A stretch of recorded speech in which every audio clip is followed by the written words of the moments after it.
Ingat ya, makan rasam harus panas-panas. Kalau sejuk memang tak sedap. You're simply the best. Better than all the rest. Better than anyone. Anyone I ever met. Assalamualaikum warahmatullahi wabarakatuh. Okey, jumpa lagi kita hari ini. Harap-harap semua dalam keadaan sihat walafiat dan dirahmati Allah dan dimurahkan rezeki Allah, insya-Allah. Okey, so apa hari ini yang kita nak share bersama?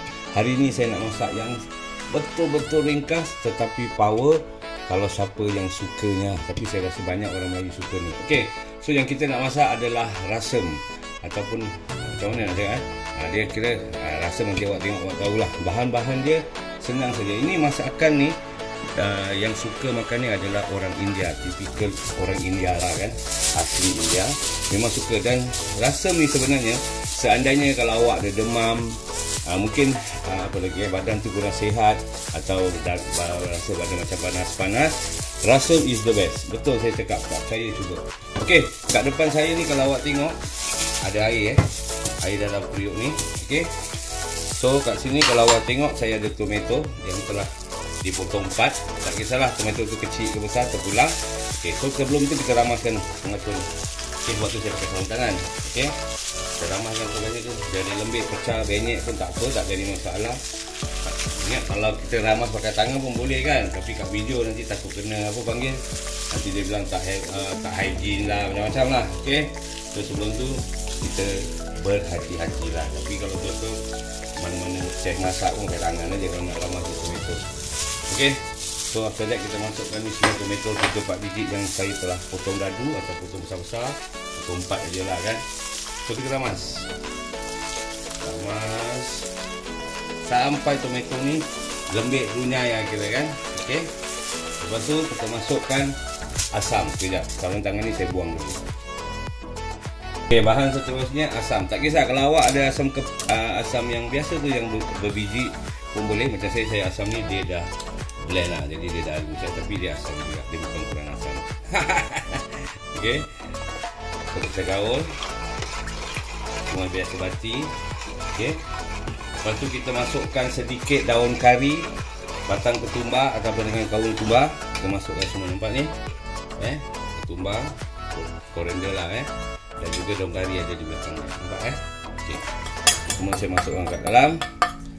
So kita just godak dia atau mix dia. Okey, ini paling senang, paling sedap. Betul saya cakap. Okey, so takkan macam gini je kan. Okey, dia ada rempah yang seterusnya yang kita akan tumis darat dalam bahasa Melayu. Tunggu. Bahan-bahan seterusnya senang saja. Awak nampak cili kering dalam mungkin 4-5 batang cili kering. Kat sini ada bawang putih 3 biji, 4 biji boleh, tak kopek kulit. Ini saya rasa semua orang pun tahulah, kita tumbal lah hitam dan sebagainya. Kalau awak tengok kat sini bahan dia 1, 2, 3, awak faham apa benda tu.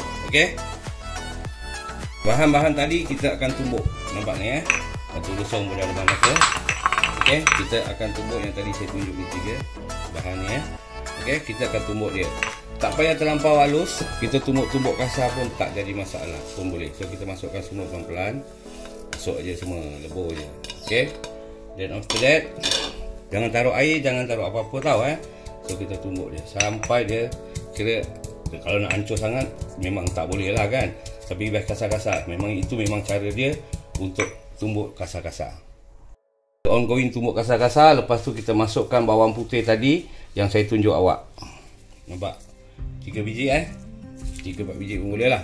Saya masukkan kat dalam, nampak saya tak kopek kulit pun. Okey, so kita tumbuk. Kenapa saya tak nak kopek kulit dia? Nanti bila kita tumbuk-tumbuk, kulit dia tanggal sendiri, baru kita ambil. Okey, awak tengok. Ni nampak dia dah tanggal sendiri, so kita kopek aja. Okey, senang.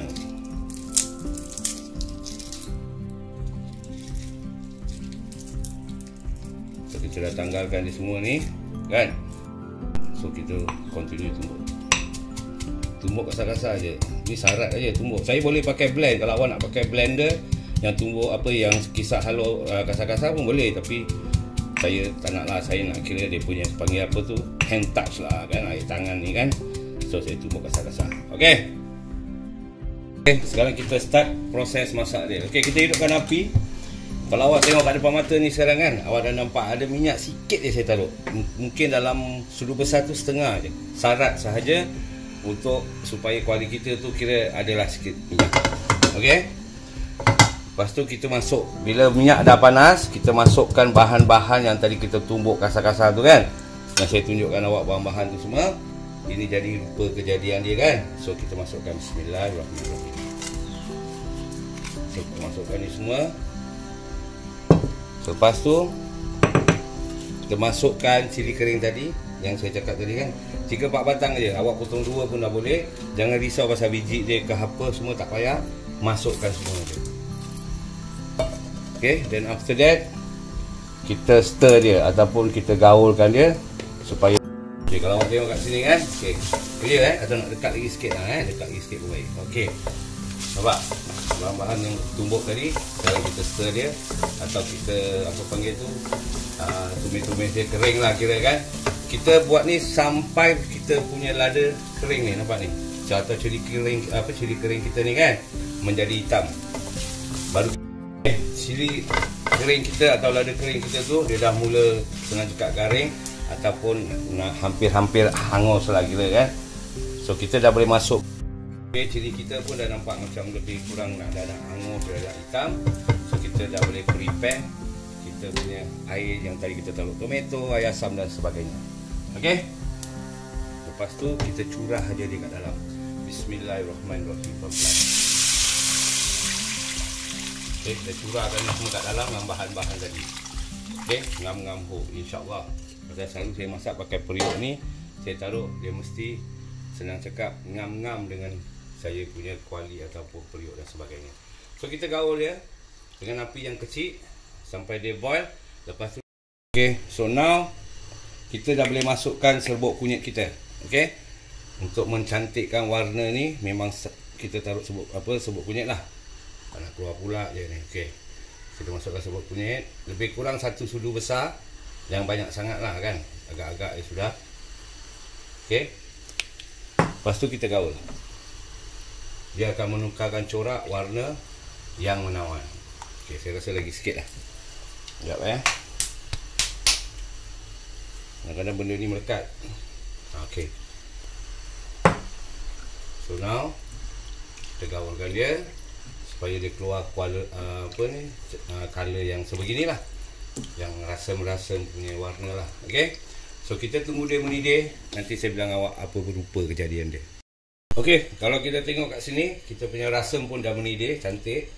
Okey, sebelum tu pasal kita belum taruh serbuk perasa dan sebagainya lagi kan. So sekarang kita dah boleh taruh serbuk perasa. Okey, bismillah. Kita taruh sikit dulu, lepas tu kita rasa dululah. Seandainya kalau tak cukup baru kita boleh tambah lagi. Kan apa-apa pun kira kita play safe. Jangan taruh lebih sangat, nanti tak boleh ubah. Okey, so kita gaul dulu sebelum kita rasa. Sekarang kita rasa. Sedap kita cakap sedap. Kalau terkurang apa kita cakap terkurang apa. Okey, bismillah. Baik lah. Macam ini kan. Kita tambah sedikit asam. Sekejap saya ambil sudu lain pula. Pada tu sudu tadi saya dah pakai untuk rasa kan. Okey. So kita tambahkan sedikit asam lagi. Nampak sedikit kita tambah. InsyaAllah. Lepas tu kita gaulkan dia lagi. Rasam ni dia mesti nak ada rasa masam-masam. Masam-masam daripada air asam tu ataupun daripada tomato tu dia gabungkan jadi dua, jadi masam-masam sikit. Plus dia ada pedas-pedas sikit sebab tadi ada lada hitam kan. Jadi dia punya balancing of rasa tu nak kena sama lah. Nak kena seimbang. Jadi ada lawan dia cantik lah kira kan. Okay, so now kita rasa balik setelah kita dah ubah dia. Bismillah. Wow, ini baru perfect lah. Ini baru perfect lah. Okay. So ini sahaja menu atau dish yang saya dapat kongsi bersama. Ini sesuai sangat kalau awak goreng ayam atau ikan goreng. Apa panggil tu, kalau ada papadum lagi sedap lah kan. Dia ikan goreng dengan ayam goreng dah. Lain-lain semua jangan.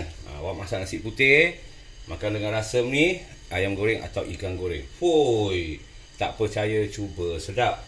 Ya, dan tak lupa juga macam tadi mula-mula saya cakap, kalau ada demam-demam, dalam panas ke apa, awak ambil ni rasam hangat-hangat lah Janganlah sampai panas sangat, nanti tak boleh minum. Hangat-hangat pakai cawan kecil sebegini kan, one sip go. Lepas tu nanti awak tengok perubahan dia. Ada perubahan insyaAllah. Okay, tak percaya cuba. Okay, so kita jumpa the next video insyaAllah dengan dish yang berbeza. Dan saya pun tak tahu apa, nanti kita tengoklah sampai masa nanti. Okay, jaga diri baik-baik. Saya doakan semua dalam keadaan sihat walafiat dan dilindungi Allah, insyaAllah dimurahkan rezeki anda. Dari saya Mat Million, simply the best. Jangan tak cuba, dah cuba nanti baru tahu. Dan harap sharekanlah video saya seberapa banyak yang boleh. Okay, bantuan anda saya hargai. Assalamualaikum warahmatullahi wabarakatuh. Bye bye.